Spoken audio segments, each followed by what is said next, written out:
चलो तो अब अपन स्टार्ट कर रहे हैं किससे, अपना chapter number 5 that is business cycle. हमारा लास्ट चैप्टर अब जो बचा है इसके अंदर बिजनेस साइकिल चैप्टर से अपन स्टार्ट कर रहे हैं, राइट। अब देखो साइकिल वर्ड का क्या मतलब होता है, what do you understand by the word cycle?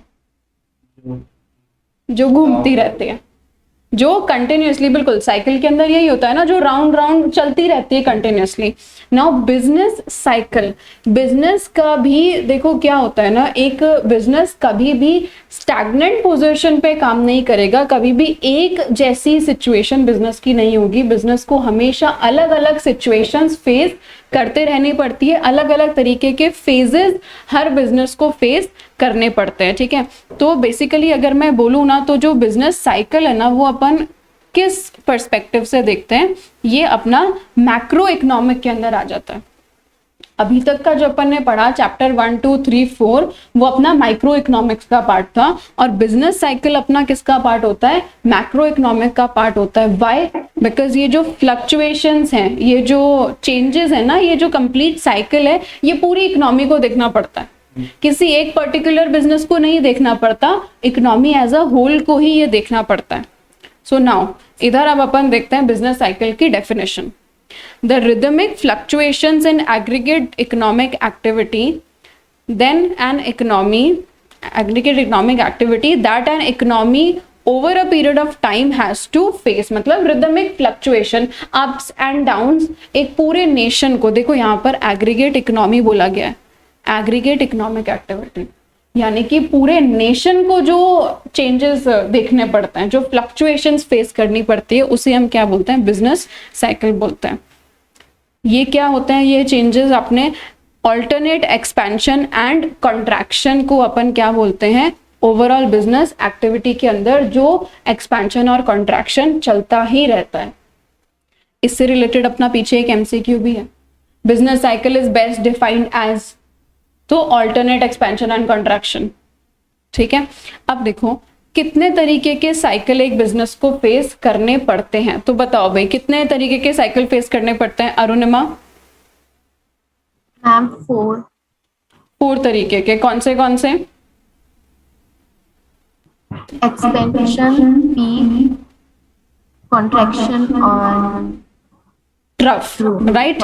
4 तरीके के बिजनेस साइकिल होते हैं हर इकोनॉमी को, ये 4 फेजेस हर बिजनेस को फेस करने पड़ते हैं। सबसे पहला क्या, नाम से हमको समझ में आ रहा है, एक्सपेंशन, बढ़ने वाला, ठीक है, जिसमें अपन क्या कर रहे होते हैं, ऊपर की तरफ जा रहे हैं, और इसीलिए इसका दूसरा नाम क्या है, अपस्विंग, ठीक है। अब देखो एक पहाड़ पे आप ऊपर पहुंच गए, यानी सबसे टॉप पे जब पहुंचोगे फिर उस पोजीशन को हम क्या बोलेंगे, आप कहां पहुंच गए, पीक पर पहुंच गए।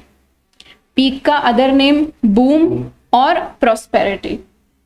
अब ऊपर जाने के बाद में आपके पास एक ही रास्ता है कि आप क्या करोगे, नीचे ही आओगे, उस ऊपर से वो पीक से आप आसमान में नहीं उड़ने वाले, है ना, सीधा वो पीक लेवल से आसमान में थोड़ी उड़ जाओगे, जाकर के नहीं उड़ोगे ना, कहाँ आओगे, पीक से तो आपको नीचे ही आना है। तो क्या होता है नेक्स्ट फेज अपना, कॉन्ट्रैक्शन। कॉन्ट्रैक्शन के other names recession and down swing, ठीक है। एंड लास्ट जब ये कॉन्ट्रैक्शन बहुत बढ़ जाता है तो अपना क्या आ जाता है, ट्रफ या फिर डिप्रेशन वाला पार्ट, ठीक है। ये अपने 4 बिजनेस साइकिल हैं, इसके जिनके जो ये अदर नेम्स है ना, ये भी अपने को ढंग से याद रखने हैं, बिकॉज एमसीक्यू में अपने को अदर नेम्स के थ्रू भी ये क्या कर सकता है, पूछ सकता है। ऑलराइट, चलो ये है अपना बिजनेस साइकिल।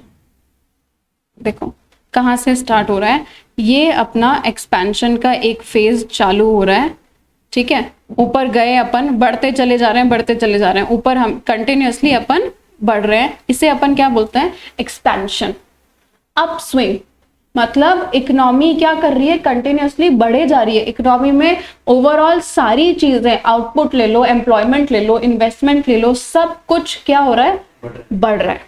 बढ़ते बढ़ते एक ऐसे पॉइंट पर पहुंच गया, एकदम पीक पॉइंट पर पहुंच गया, सबसे टॉप लेवल पर पहुंच गया, ठीक है। और उस टॉप लेवल के बाद में कॉन्ट्रैक्ट हो गया, यानी कि गिर गया। पता ऐसे चलता है कि जब आपकी सडनली डिमांड स्टैग्नेंट हो जाएगी, अभी अपन आगे वो सब कुछ देखेंगे कि हर साइकिल का ना एक तरीके से इंडिकेशन होता था। डिमांड और सप्लाई में जो चेंजेस आते हैं ना, सबसे पहले अपना चेंजेस आने लगता है डिमांड साइड पे। तो डिमांड में जैसे जैसे चेंजेस आना लगता है ना, वैसे वैसे हमको पता लग जाता है कि भाई साइकिल चेंज हो रहा है, अपना दूसरा फेज आ रहा है। ठीक है, पीक के बाद में अपन ने पढ़ा क्या आता है, डाउनफॉल, कॉन्ट्रैक्शन का फेज आता है अपना। और कॉन्ट्रैक्शन जब बहुत ज्यादा बढ़ जाता है तो ये सबसे नीचे वाला पॉइंट क्या है, ट्रफ या फिर डिप्रेशन। अब मुझे एक बात बताओ, डिप्रेशन में क्या कोई भी कंट्री जिंदगी भर डिप्रेशन में रहेगी? नहीं ना, एक समय ऐसा आएगा जब उस डिप्रेशन से उसको निकलना भी होगा। जैसे अभी अगर अपन बात करते हैं अपने कोविड के टाइम्स की, तो जीडीपी नेगेटिव में चली गई थी अपनी, लेकिन इंडिया उस नेगेटिव की स्टेज से बाहर निकली ना। वो बाहर निकलने के प्रोसेस को हम क्या बोलते हैं, रिकवरी। ठीक है, और यही रिकवरी रफ्तार पकड़ती पकड़ती एक्सपेंशन, फिर वापस से पीक, कॉन्ट्रैक्शन, ट्रफ, रिकवरी, ये स्टेजेस क्या होती रहती है, ये साइकिल चलता रहता है। स्टार्टिंग में जो इंक्रीज होती है उसको रिकवरी बोलते हैं। हाँ, इनिशियली जो आपका एक्सपेंशन का इनिशियल फेज होता है ना, जहाँ पे आप ट्रफ से निकल ही रहे होते हो, उसको रिकवरी की स्टेज बोलते हैं। ठीक है, अब देखो अपना पहला स्टेज के अपन चीजें पढ़ते हैं कि भाई पहले स्टेज के क्या क्या इंडिकेशंस होते हैं या क्या होता है एक्सपेंशन की स्टेज के अंदर।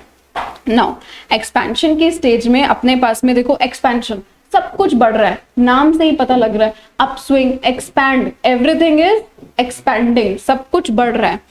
फुल एम्प्लॉयमेंट ऑफ रिसोर्सेज, आपके रिसोर्सेज एकदम कंप्लीटली एम्प्लॉयड कर रखे हैं आपने, आप एकदम ऑप्टिमम यूटिलाइजेशन कर रहे हो रिसोर्सेज का। प्रोडक्शन लेवल बहुत हाई है। Involuntary unemployment is zero. Involuntary unemployment का मतलब देखो, एक तो होता है वॉलेंट्री अनएम्प्लॉयमेंट, मतलब कि इंसान अपनी इच्छा से घर में बैठा हुआ है, तो वो इच्छा से घर में बैठने वाली चीज तो हो सकती है, लेकिन एक सीन होता है ना कि भाई सामने वाले इंसान की इच्छा है जॉब करने की, उसका मन में है काम करने की, लेकिन उसको काम ही नहीं मिल रहा, एक तो ये कारण से वो घर में बैठ सकता है।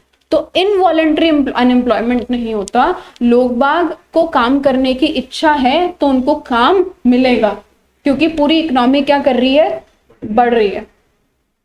इसीलिए बोलते हैं इनवॉलेंट्री अनएम्प्लॉयमेंट जीरो होता है।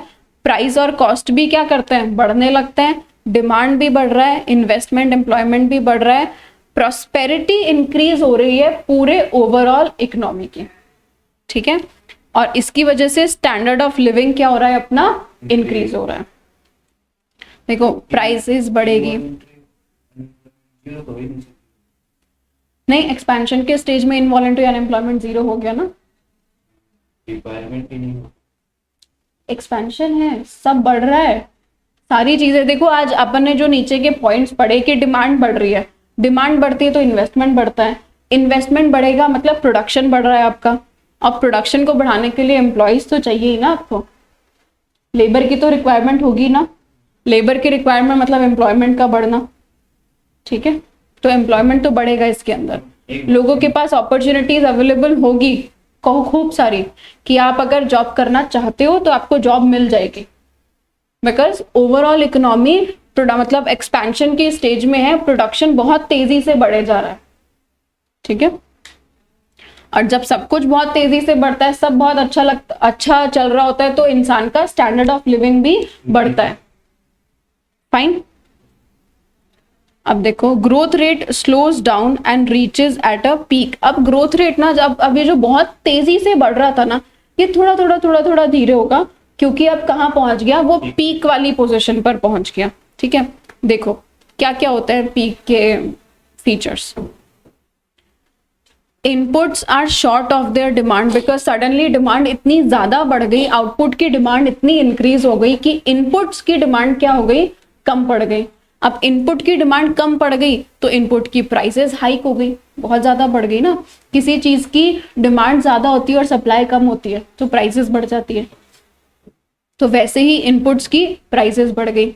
इनपुट की प्राइस बढ़ी तो अल्टीमेटली आउटपुट की प्राइस बढ़ना तो वाजिब है ना। आज आपका फैक्टर ऑफ प्रोडक्शन की प्राइस ही बढ़ गई, लैंड, लेबर, कैपिटल, एंटरप्रेन्योर महंगा हो गया तो आउटपुट भी महंगा हो जाएगा। आउटपुट महंगा हो गया तो इंसान की कॉस्ट ऑफ लिविंग बढ़ गई, मतलब कि पहले अगर उसको कोई सामान 100 रुपए में मिल रहा था ना, तो आज वही सामान 200 रुपए में मिल रहा है।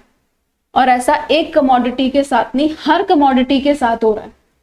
तो अब मुझे बताओ, जब हर कमोडिटी इतनी महंगी है तो हम एक बार के लिए अपने बजट को, अपने खर्चों को रिव्यू करने तो बैठेंगे ना, कि भाई इतना ज्यादा सारी चीजें महंगी हो रही है, एक बार हिसाब लगाने बैठ जाओ कि क्या क्या चीजें अपने लिए जरूरी नहीं है, ताकि उस एक्सपेंडिचर के ऊपर अपन क्या कर सके, कट डाउन कर सके। Consumer review expenditure of durable goods. Non durable goods पे तो वैसे भी रिव्यू करके कोई फायदा नहीं है, नॉन ड्यूरेबल तो खरीदे और खत्म, वन टाइम यूज होता है। तो अपन रिव्यू देखो किस चीज पे कर सकते हैं, ड्यूरेबल पर ही कर सकते हैं, ठीक है। एंड एक्चुअल डिमांड क्या हो जाएगी, स्टैग्नेंट हो जाएगी। क्यों? क्योंकि अब कंज्यूमर पीछे हट गया, कंज्यूमर ने अपने कुछ चीजों की डिमांड को रोक दिया कि भाई ये हमारा, जैसे मान लो जैसे अभी ना ज्वेलरी है, ठीक है, लोग बागों के पास में बहुत सारा पैसा था तो ज्वेलरी की ज्यादा डिमांड कर रहे थे, ज्वेलरी खरीद रहे थे। अब क्या सोचा लोगों ने कि यार बहुत ज्यादा गोल्ड की प्राइसेस बढ़ गई, अब अननेसेसरी हमको ज्वेलरी पे खर्चा नहीं करना, तो उसकी डिमांड रोक दी लोगों ने, ठीक है। क्योंकि ड्यूरेबल गुड्स है, ऑलरेडी बहुत सारे हैं, जो ऑलरेडी है वो लॉन्ग टर्म तक काम आ जाएगी। It is end of expansion and economies growth slow down. क्योंकि लोगों ने अपनी डिमांड को रोक दिया, स्टैग्नेट कर दिया, तो इकोनॉमी अल्टीमेटली नीचे आती चली जाएगी, ठीक है। लोगों की डिमांड से ही तो इकोनॉमी बढ़ती है, और जैसे ये डिमांड कम होने लगी, कम होते होते एक अपना फेज आ जाएगा किसका, कॉन्ट्रैक्शन का। Once peak is reached, increase in demand is halted. अब डिमांड बढ़ना क्या हो गया, रुक गया, अब डिमांड नहीं बढ़ेगी, अपनी डिमांड नहीं बढ़ेगी, तो देखो starts decreasing in certain sector. कुछ कुछ सेक्टर्स के अंदर डिमांड क्या हो गई, रुक गई। डिमांड रुक गई तो कंज्यूमर की तरफ से इन्वेस्टमेंट रुक गया, है ना। अब कंज्यूमर क्या नहीं कर रहा, इन्वेस्टमेंट नहीं कर रहा। प्रोड्यूसर को पता नहीं था, प्रोड्यूसर सोच करके चल रहा है कि अभी भी डिमांड ज्यादा है, तो प्रोड्यूसर ने अपने ऑर्डर्स दे करके रखे हुए हैं। हाँ बिल्कुल, जैसे उसको पता लगा कि यार मार्केट में तो डिमांड ही नहीं है, तो उसने अपने एडवांस जो ऑर्डर उसने इनपुट्स के दे रखे हैं वो कैंसिल करेगा। तो मतलब ओवरऑल देखो, प्रोड्यूसर ने अपने ऑर्डर्स कैंसिल करे, तो ऐसे सब लोगों का ये चेन इफेक्ट चलता चला जाएगा। There will be fall in level of investment and employment. Producer continue to anticipate higher demand and maintain existing level of investment and employment. Due to this mismatch, producer तो अभी भी यहाँ चल रहा है और कंज्यूमर यहाँ लेकर के आ गया अपनी डिमांड को, तो ये मिसमैच की वजह से क्या हो गया, प्रोड्यूसर ने सोचा कि यार ये मिसमैच हो रहा है, मैं भी अब अपनी डिमांड को क्या कर देता हूँ, रोक देता हूँ, ठीक है। Producer being aware holded back their future investment. Producer ने जो भी ऑर्डर दे रखा होगा इनपुट्स वगैरह का, वो रोक दिया उसने। अब उसने वो रोक दिया तो आगे जो लोगों का, देखो एक का खर्चा दूसरे की कमाई, ठीक है। प्रोड्यूसर ने जिसको ऑर्डर दे रखा होगा उसने भी किसी को ऑर्डर दे रखा होगा, तो सबने अपने अपने ऑर्डर्स रोक दिए, सबने अपना अपना खर्चा क्या कर दिया, रोक दिया। और ऐसे रोकते रोकते एक पॉइंट आएगा इकोनॉमी के अंदर जब सब कुछ क्या हो जाएगा, डाउनफॉल में। डिमांड भी कम, सप्लाई भी कम, इन्वेस्टमेंट भी कम, एम्प्लॉयमेंट भी कम, सब कुछ कम। This is the turning point and recession begins. जब ये कम होने की सिचुएशन बहुत ज्यादा चलती रहती है ना, तो इसको अपन क्या बोलते हैं, रिसेशन का टाइम आ गया। और जब ये और एक्सपैंड हो जाता है, मतलब यही रिसेशन जब बहुत कंटिन्यू चलता रहता है, तो क्या आ जाता है, ट्रफ में चली जाती है economy. As this process gather speed, जब ये रिसेशन बहुत तेजी से होने लगता है, recession becomes severe, economy enters into trough. अब देखते हैं ट्रफ या डिप्रेशन में क्या होता है। देखो जो कॉन्ट्रैक्शन में था ना, उससे भी भयानक बुरा हाल, भयंकर, मतलब आपकी ओवरऑल ग्रोथ जो है ना वो नेगेटिव में चली गई। जैसा अभी अपन ने देखा था जब जीडीपी नेगेटिव में थी, तो क्यों थी, देखो प्रोडक्शन ही क्योंकि बंद हो गया था, है ना। आज अगर देख करके चले, हाँ बिल्कुल, जो अभी श्रीलंका की हालत है, ठीक है। as recession becomes more severe, economy's growth and national income will be negative. Firms are forced to shut down. जो फर्म्स मार्केट में एग्जिस्ट नहीं कर पा रही, जो उस सिचुएशन में कोप अप नहीं कर पा रही, उनको जबरदस्ती क्या होना पड़ेगा, इकोनॉमी से बाहर होना पड़ेगा, उनको शट डाउन करना पड़ेगा.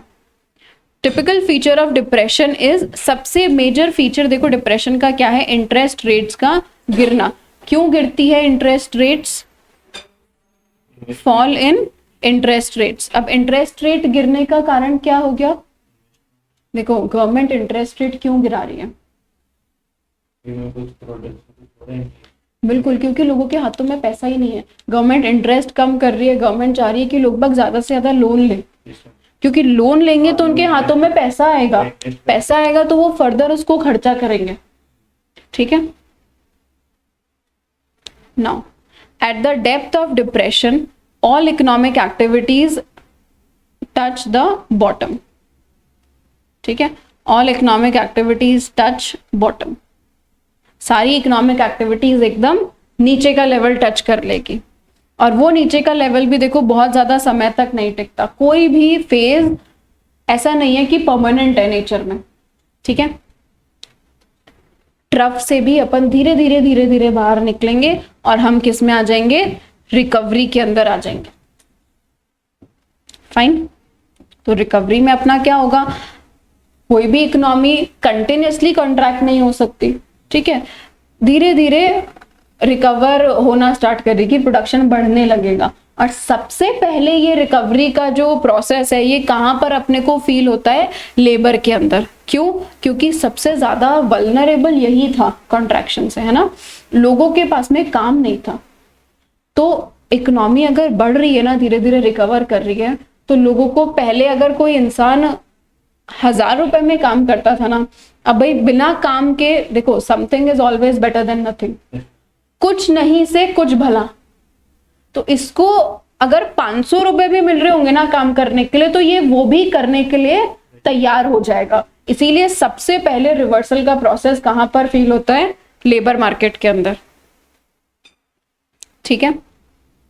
नाउ चारों फेजेस क्लियर है सबको? चलो ठीक है. तो फिर पीयूष, फर्स्ट फेज एक्सपेंशन में क्या होता है अपना, और एक्सपेंशन से पीक में हम कैसे जाते हैं बताइए. मैन एक्सपेंशन में फुल एम्प्लॉयमेंट होता है. बिल्कुल. प्राइस और कॉस्ट होती है वो दोनों राइज होती है क्योंकि डिमांड काफी आती है पब्लिक की तरफ से. तो उससे इन्वेस्टमेंट में भी इंक्रीज होता है और एम्प्लॉयमेंट रेट भी बढ़ती है.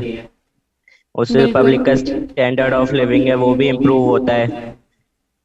और जब ग्रोथ इस तरह पीक पे पहुंच जाती है तो वो स्लो पीक पे डाउन हो जाती पहुंचती है. कैसे है? मतलब कैसे अपने को पता लगता है कि ये पीक पर पहुंच गया? अच्छा, मतलब मैं सिंपल सा ये पूछ रही हूँ कि आप पीक स्टेज को समझा दो. चलो, पीक में क्या होता है?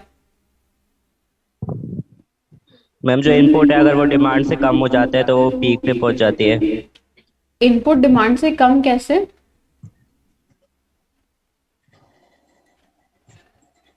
इनपुट की सप्लाई बोलो. हाँ मैम, है इनपुट ना. की सप्लाई. इनपुट की सप्लाई क्या हो रही है? जितनी उनकी डिमांड हो रही है उसके कंपैरिजन में सप्लाई उतनी नहीं हो पा रही, इनपुट्स की शॉर्टेज हो रही है. फिर आगे क्या होता है इनपुट की शॉर्टेज के बाद में? मैम इनपुट की प्राइस राइज हो जाती है उससे. बिल्कुल. और उससे ही फिर आउटपुट की प्राइस राइज हो जाती है. फिर जो कंज्यूमर का कॉस्ट ऑफ लिविंग है वो भी बढ़ जाता है. बिल्कुल. और तो इससे cost जो of- डिमांड होती है वो कम हो जाती है. क्योंकि कॉस्ट ऑफ लिविंग बढ़ने के चक्कर में कंज्यूमर क्या सोचेगा? अपने बजट को एक बार में दोबारा से देखेगा, है ना. और दोबारा से देख करके वो कुछ चीजों पर अपना खर्चा कट डाउन कर लेगा. फिर आगे क्या करता है? खर्चा कट डाउन कर लिया तो फिर वो डिमांड कम करता है तो डिमांड कम हो जाती है. फिर वो कॉन्ट्रैक्शन का फेज चालू हो जाता है. बिल्कुल. अब कॉन्ट्रैक्शन के फेज में क्या होता है अरुणिमा? मैम जब पीक पर रीच कर लेती है डिमांड, तो उसके बाद डिमांड डिक्रीज हो जाती है बिल्कुल. और उसकी वजह से इन्वेस्टमेंट और एम्प्लॉयमेंट सेक्टर्स में फॉल आता है. सारे सेक्टर्स एक तरीके से क्या होने लग जाते हैं, धीरे धीरे कमी आने लग जाती है। अच्छा, कैसे कॉन्ट्रैक्शन की स्टार्टिंग होती है? देखो ये जो 2 लाइनें मैंने समझाई ना, ये वाला, कि सबसे पहले कंज्यूमर अपनी डिमांड को कम करता है, प्रोड्यूसर को अभी अंदाजा नहीं है, कंज्यूमर ने अपनी डिमांड, कंज्यूमर पीछे हट गया, प्रोड्यूसर अभी भी उतना ही प्रोडक्शन कर रहा है, बट ये जो मिसमैच हुआ ना डिमांड और सप्लाई के बीच में, ये देख करके प्रोड्यूसर का दिमाग घूम गया और उसको पता लग गया कि डिमांड ही नहीं है, तो उसने भी फर्दर अपने ऑर्डर्स कैंसिल कर दिए। और ऐसे पूरी इकोनॉमी में ये कैंसिलेशन का प्रोसेस चलता रहता है, सबके ऑर्डर कैंसिल हो गए, सबकी इनकम कम हो गई, तो कॉन्ट्रैक्शन का फेज आ गया।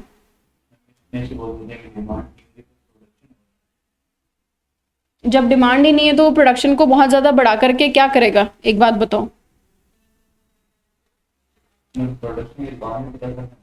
हाँ, तो बाद में पता चला ना, इसीलिए तो जब बाद में पता चला तो ये पता लगा कि भाई मिसमैच आ गया, मिसमैच आ गया तो प्रोड्यूसर भी अपने प्रोडक्शन पे कट डाउन कर देगा।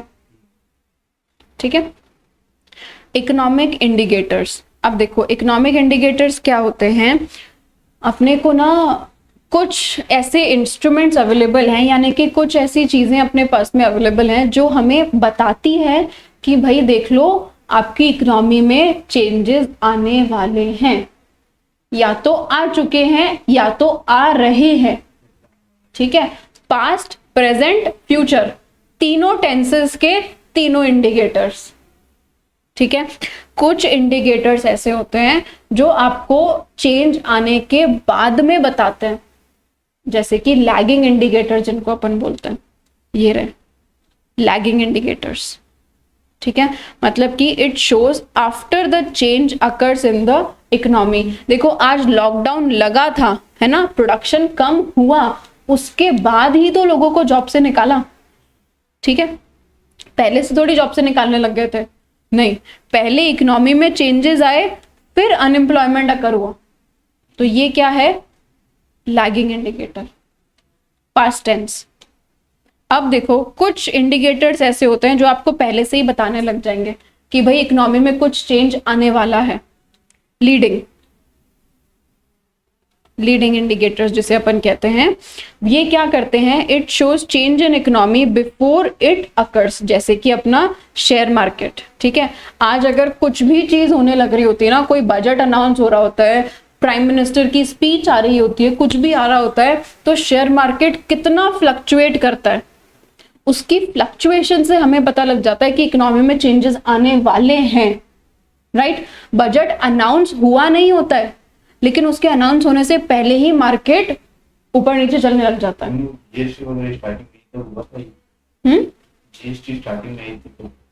हाँ बिल्कुल, चेंजेस आए थे, बिल्कुल मार्केट के अंदर चेंजेस आते हैं। मार्केट अगर आपको ऊपर नीचे जा रहा है ना, यानी कि समझ जाओ कि इकोनॉमी में कुछ तो गड़बड़ हुई है। ठीक है, आज जैसे अगर खबर भी आ जाती है कि भाई देखो इंडिया चाइना की लड़ाई होने वाली है, तो भी मार्केट पे फर्क पड़ता है उसका भी। ठीक है, कोइंसिडेंट इंडिकेटर्स क्या होते हैं, या फिर कॉन्करेंट इंडिकेटर जिसे हम बोलते हैं, जो साथ साथ में चलते हैं, पैरेलल। यहां इकोनॉमी में चेंज आया, वहीं साथ में ही इन इंडिकेटर्स में भी चेंज आएगा। ठीक है, जैसे कि जीडीपी का अपन एग्जांपल ले सकते हैं, it shows along change in the economy. जैसे ही इनमें इकोनॉमी में चेंज आएगा, वैसे ही इस इंडिकेटर में भी चेंज आ जाएगा। फाइन, ये अपने 3 तरीके के इंडिकेटर्स थे। अब देखो नेक्स्ट जो अपने को पढ़ना है, सबसे पहला फीचर तो अपने बिजनेस साइकिल का जो है वो क्या है कि occurs periodically although they do not exhibit the same regularity. मतलब कि ये जो बिजनेस साइकिल है ये पीरियोडिकली अकर होगा, एक के बाद दूसरा, दूसरे के बाद तीसरा, ये साइकिल चलते रहेगा, लेकिन जरूरी नहीं है कि हर साइकिल रेगुलर इंटरवल्स पर आए। ठीक है, मतलब जरूरी नहीं है कि अगर एक्सपेंशन का टाइम 10 साल चला तो कॉन्ट्रैक्शन भी 10 साल चलेगा, ऐसा नहीं है। एक्सपेंशन के बाद कॉन्ट्रैक्शन आएगा ये पता है, लेकिन टाइम दोनों का डिफर कर सकता है, दोनों अलग अलग इंटरवल्स पर अलग अलग उनका टाइमिंग हो सकता है। ठीक है, business cycle have distinct phases, 4 तरीके के फेजेस होते हैं, ये अपन ने देख लिया। Generally originates in free market economy. ये जो चेंजेस हैं ये जनरली देखो किस में होंगे, उस इकोनॉमी में जो कैपिटलिस्ट है, जहां पर आपने प्राइवेट के हाथों में भी कामों को सौंप रखा है, प्राइवेट के हाथों में, है ना। क्योंकि अगर सब कुछ, मान लो कोई सोशलिस्ट इकोनॉमी है तो उसमें, उसके केस में तो सब कुछ गवर्नमेंट के हाथ में है, उसमें तो फ्लक्चुएशंस आने ही नहीं देगी गवर्नमेंट, है ना। फ्लक्चुएशन आती किसकी वजह से है, प्राइवेट की वजह से, ठीक है। Although all the sectors are adversely affected by business cycle, some sectors such as capital goods, industries, durable consumer goods are disproportionately affected। मतलब देखो वैसे तो ये सारे फैक्टर्स, सारे सेक्टर्स को असर करेगा बिजनेस साइकिल, लेकिन कुछ सेक्टर्स पर कुछ ज्यादा ही असर होगा। जैसे आज अगर मैं बात करूं कि भाई कॉन्ट्रैक्शन का टाइम है, तो कॉन्ट्रैक्शन के टाइम पे मुझे एक बात बताओ, क्या लोग बाग रोटी खाना बंद कर देंगे क्या? नहीं ना। जो भी फूड है, फूड की डिमांड को बंद कर देंगे क्या? और अगर मैं बात करूं कैपिटल गुड्स, मशीनरी वगैरह की, या एसी कूलर पंखे वगैरह की, ऑटोमोबाइल्स गाड़ियों की बात करें अपन, उनकी डिमांड पे कट डाउन कर देंगे क्योंकि कॉन्ट्रैक्शन चल रहा है, राइट। तो एग्रीकल्चर पे इसका इम्पैक्ट कम पड़ेगा, और जो ड्यूरेबल, जो कैपिटल इंडस्ट्रियल सेक्टर है उस पे इम्पैक्ट ज्यादा पड़ेगा, ठीक है। इम्पैक्ट सब पे पड़ेगा लेकिन कम ज्यादा हो सकता है, अलग अलग, ठीक है। बड़ा कॉम्प्लेक्स फिनोमेना होता है बिजनेस साइकिल, अपने को ना पता लगाना बड़ा ही मुश्किल हो जाता है, बहुत कैलकुलेशन इसके अंदर इन्वॉल्व होती है, ठीक है। एक्यूरेट प्रिडिक्शन करना बहुत ही डिफिकल्ट होता है। Repercussions of business cycle get simultaneously felt on all economic variables। मतलब ये जो बिजनेस साइकिल के कॉन्सिक्वेंसेज है ना, जो इफेक्ट्स हैं, ये आपको हर लेवल पर देखने मिलेंगे, आउटपुट पर, एम्प्लॉयमेंट पर, प्रोडक्शन पर, इन्वेस्टमेंट पर, सब पर देखने के लिए मिलेंगे, सारे वेरिएबल्स पर, ठीक है। बिजनेस साइकिल आर देखो कंटेजियस होते हैं, आर इंटरनेशनल इन कैरेक्टर। मतलब कि एक से दूसरी, जैसे आज अपन बात करते हैं 2008 के इकोनॉमिक ग्लोबल क्राइसिस की, जो यूएस में आया था, ग्रेट डिप्रेशन, उसका असर सब पर पड़ा था, किसी पर ज्यादा किसी पर कम, लेकिन असर सब पर पड़ा था, ठीक है। इसीलिए बोला जाता है बिजनेस साइकिल कैसे होते हैं, कंटेजियस, यानी कि फैलने वाले होते हैं। इंडिया में हाँ, इंडिया में कम पड़ा था लेकिन पड़ा था, ठीक है।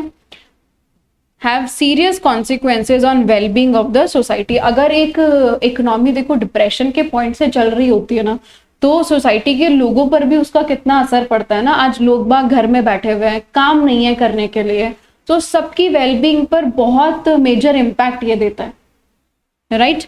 तो ये क्या थे, फीचर्स थे अपने बिजनेस साइकिल के। Now causes of business cycle, क्या क्या कारण हैं, किन कारणों की वजह से अपने बिजनेस साइकिल अकर होता है। तो दो तरीके के रीजंस हैं, एक इंटरनल कॉजेज और एक एक्सटर्नल कॉजेज, ठीक है। इंटरनल कॉजेज में अपने को ये 6 पढ़ने हैं और एक्सटर्नल कॉजेज के अंदर ये 5। इंटरनल कॉजेज मतलब एक इकोनॉमी के खुद की वजह से जो बिजनेस साइकिल, जो फ्लक्चुएशन आया है, ठीक है। एक्सटर्नल मतलब इकोनॉमी ने कुछ नहीं करा, आउटसाइड एनवायरनमेंट की वजह से या दूसरी कंट्री की वजह से ये जो चेंजेस आए, ठीक है। देखो पहला इंटरनल कॉज क्या है, फ्लक्चुएशंस इन इफेक्टिव डिमांड, ठीक है। कीन्स ने क्या बोला है कि जो इकोनॉमिक एक्टिविटीज है ना, इकोनॉमिक एक्टिविटीज में जो फ्लक्चुएशंस है, ये किसकी वजह से आता है, आपकी इफेक्टिव डिमांड में फ्लक्चुएशन की वजह से। देखो एक इकोनॉमी में सबसे मेजर रोल डिमांड प्ले करती है। अगर लोग डिमांड ही नहीं करेंगे तो सप्लाई नहीं होगी, सप्लाई नहीं होगी तो ओवरऑल सब कुछ कम होने लग जाएगा। बिल्कुल, प्रोडक्शन ही नहीं होगा, प्रोडक्शन नहीं होगा तो फर्दर सब कुछ कम हो गया ना, एम्प्लॉयमेंट भी कम हो गया, आउटपुट कम, सब कुछ कम। तो स्टार्टिंग कहां से हुई आपकी, डिमांड से, डिमांड से, ठीक है। नाउ इफेक्टिव डिमांड किसको बोलते हैं, विलिंगनेस एंड एबिलिटी जहां आ जाती है, ये तो अपने डिमांड चैप्टर में देख लिया, ठीक है।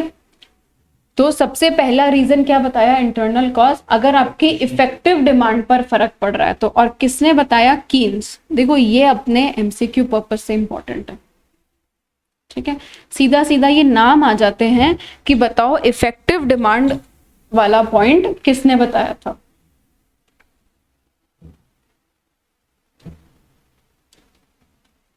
फाइन। अब नेक्स्ट देखो क्या है, नेक्स्ट बात कर रहा है फ्लक्चुएशंस इन इन्वेस्टमेंट। पहला अपन ने बोला डिमांड की वजह से चेंज आता है, दूसरा अपन ने बोला इन्वेस्टमेंट लेवल की वजह से चेंज आता है। बिल्कुल, कुछ इकोनॉमिस्ट का मानना है कि अगर आप इन्वेस्टमेंट जो है वो क्या है, प्राइम कॉज है बिजनेस साइकिल का। मतलब अगर आप अपनी इन्वेस्टमेंट में चेंजेस लेकर के आओगे ना तो बिजनेस साइकिल, देखो क्योंकि आपका पैसा आप जहां लगा रहे हो, इकोनॉमी में तो लगा रहे हो, आप इकोनॉमी में मनी का फ्लो बढ़ा रहे हो तो अपने आप सारी एक्टिविटीज बढ़ने लगेगी, ठीक है। नेक्स्ट क्या है, variations in government spending. Government spending भी बहुत इंपॉर्टेंट रोल प्ले करती है किसी भी इकोनॉमी के अंदर। अगर इकोनॉमी बहुत, जैसे मान लो इन्फ्लेशन के टाइम में चल रही है, ठीक है, एक इकोनॉमी के अंदर इन्फ्लेशन की सिचुएशन आ रखी है, तो गवर्नमेंट क्या कर देगी, अपना स्पेंडिंग को कम कर देगी। और अगर डिप्रेशन की सिचुएशन आ रखी है, यानी कि रिसेशन की सिचुएशन आ रखी है, तो स्पेंडिंग को बढ़ा देगी, ठीक है। मैक्रो इकोनॉमिक पॉलिसीज, गवर्नमेंट की जो भी मॉनेटरी और फिजिकल पॉलिसीज होती है, ठीक है, कि मनी सप्लाई, मनी डिमांड को कैसे करना है, गवर्नमेंट को अलग अलग तरीके से उसका रेवेन्यूज, टैक्सेस वगैरह, ये सब से रिलेटेड जितनी भी पॉलिसीज हैं वो अपना मैक्रो इकोनॉमिक पॉलिसीज के अंदर आ जाता है, ठीक है। Macro economic policies also causes business cycle. अगर गवर्नमेंट की पॉलिसी ऐसी है, जैसे मान लो गवर्नमेंट ने एक पॉलिसी लेकर के आया टैक्स रेट्स को कम करने की, तो उसकी वजह से इकोनॉमी में क्या आ जाएगा, एक्सपेंशन आ जाएगा, ठीक है। मनी सप्लाई, सेम वही बात कि मनी सप्लाई के ऊपर देखो क्या बोला है, हॉथरे ने क्या बोला है, trade cycle is a purely monetary formula. क्योंकि ट्रेड प्योरली किस पर डिपेंड करती है, मनी पर डिपेंड करती है, राइट। तो मनी सबसे इंपॉर्टेंट फॉर्मूला है ट्रेड साइकिल का। No, unplanned changes in supply of money may causes business fluctuations in an economy. आप अगर अनप्लान्ड तरीके से मनी के सप्लाई करोगे ना, आज जैसे गवर्नमेंट है, गवर्नमेंट मॉनेटरी पॉलिसी बनाती है, अगर गवर्नमेंट मॉनेटरी पॉलिसी को रिव्यू ही नहीं करेगी, सीआरआर एसएलआर को ही नहीं चेक करेगी अपने कि भाई हमको ये बढ़ाना है या कम करना है, तो इकोनॉमी के अंदर अनस्टेबिलिटी बनी रहेगी, ठीक है। सो इकोनॉमी में स्टेबिलिटी रखने के लिए गवर्नमेंट को अपनी मॉनेटरी पॉलिसी को भी देखना पड़ता है। साइकोलॉजिकल फैक्टर्स, पिगोयू ने क्या बोला है कि बिजनेस जो एंटिसिपेट करता है ना, जो सोचता है, उसकी वजह से भी बिजनेस साइकिल अकर होता है। आज मान लो किसी बिजनेस ने सोच लिया, उसको लग रहा है क्या कि भाई, अगर कोई बिजनेसमैन बड़े ऑप्टिमिस्टिक नेचर का है, वो सोच रहा है कि फ्यूचर में चीजें बढ़ेगी, तो वो भी अपनी इन्वेस्टमेंट क्या करेगा, बढ़ाएगा, इन्वेस्टमेंट को इंक्रीज करेगा। और अगर कोई बिजनेस पेसिमिस्ट नेचर का है, वो सोच रहा है कि फ्यूचर में कॉन्ट्रैक्शन होने वाला है, चीजें कम जाएगी, तो वो भी कम करेगा इन्वेस्टमेंट। तो सोचा फिर करा ही ना, है ना। आज मान लो आप सोच के चल रहे हो, आज आप एक बिजनेसमैन हो, आप ऑप्टिमिस्ट नेचर के हो, आप अच्छा सोचते हो, आपने सोचा कि यार इकोनॉमी ना, इंडिया की इकोनॉमी एक्सपेंशन फेज में है और आगे 10 साल तक भी एक्सपेंशन में कंटिन्यू करेगी, तो ये सोचने की वजह से ही तो आपने इन्वेस्टमेंट करा ना। और इन्वेस्टमेंट कहाँ करोगे, इकोनॉमी में ही तो करोगे, और ये इन्वेस्टमेंट, आपके इन्वेस्टमेंट से इकोनॉमी आगे बढ़ेगी, ठीक है। तो बिजनेस एंटरप्रेन्योर्स अगर ऑप्टिमिस्ट होते हैं तो वो इन्वेस्टमेंट ज्यादा करते हैं और उसकी वजह से एक्सपेंशनरी फेज आ जाता है, ठीक है। देखो स्कम्टर्स ने क्या बोला था, Schumpeter's innovation theory, trade cycle occurs as a result of innovations, ठीक है। ये कुछ एक्सटर्नल कॉजेज हैं, occurs as a result of innovation. Schumpeter ने बोला कि जो ट्रेड साइकिल है ना, इनोवेशन पर भी डिपेंड करता है। आज एक एंटरप्रेन्योर कितना अच्छे तरीके से, कितना अलग अलग इनोवेशंस लेकर के आता है, उसमें जितना ज्यादा इनोवेटिव आपका एंटरप्रेन्योर होगा उतना ही एक्सपेंशन होगा ना इकोनॉमी का। ठीक है, ये कुछ एक्सटर्नल कॉजेज है अपने पास में। एक्सटर्नल कॉजेज के अंदर क्या आता है आपका, वॉर, पोस्ट वॉर रिकंस्ट्रक्शन, मतलब ये आपकी वजह से नहीं हुआ, ये बाहर की वजह से हुआ है। ठीक है, वॉर होती है तो इकोनॉमी कहाँ चल जाती है, कॉन्ट्रैक्शन के अंदर। पोस्ट वॉर रिकंस्ट्रक्शन मतलब वॉर तो हो गई, अब वॉर के बाद में भी तो सडनली तो कोई इकोनॉमी रिकवर नहीं करती ना। आज जैसे अपन यूक्रेन की बात करते हैं तो यूक्रेन कितना समय लगेगा उसको रिकवर करने में, बहुत टाइम लगेगा, तो वो पोस्ट वॉर रिकंस्ट्रक्शन होता है। Then we have technology shocks, मतलब कि अगर आप टेक्नोलॉजी में देखो, किसी कंट्री ने टेक्नोलॉजी में कुछ एडवांसमेंट करा तो उसका इम्पैक्ट आप पर भी पड़ेगा। फाइन। नेचुरल फैक्टर्स यानी कि जैसे अभी मैं बात करूं कि भाई इंडिया में जो स्टेट्स कोस्ट लाइन के पास में है, जैसे महाराष्ट्र, गुजरात और इधर अपन वेस्ट बंगाल की बात करते हैं, तो क्योंकि ये कोस्ट लाइन के पास में है तो यहाँ पर ना नेचुरल कैलामिटीज की वजह से यहाँ पर इनके ट्रेड पर बहुत फर्क पड़ता है, राइट। आए दिन फ्लड्स आ जाते हैं, साइक्लोन्स वगैरह आ जाते हैं, इससे बहुत इंटरप्शन हो जाता है ट्रेड एक्टिविटीज के अंदर। ठीक है, and next is what are population growth. जितना आपका पॉपुलेशन ग्रोथ हायर होएगा, growth rate of population is higher, अगर आपका पॉपुलेशन इकोनॉमिक ग्रोथ से ज्यादा हो रहा है, पॉपुलेशन ज्यादा बढ़ रही है और इकोनॉमिक ग्रोथ उतना बढ़ ही नहीं रहा, मतलब आपकी पॉपुलेशन इकोनॉमी में उतना कंट्रीब्यूट कर ही नहीं रही है, तो खराब है। ठीक है, इसी के साथ में अपना बिजनेस साइकिल चैप्टर पूरा कवर अप हो गया है। ये सब इसकी समरी से रिलेटेड पॉइंट था। ठीक है, इसके बैक क्वेश्चंस आप लोग प्रैक्टिस करो। मेरे हिसाब से इसके बैक क्वेश्चंस में कोई भी प्रॉब्लम नहीं आएगी।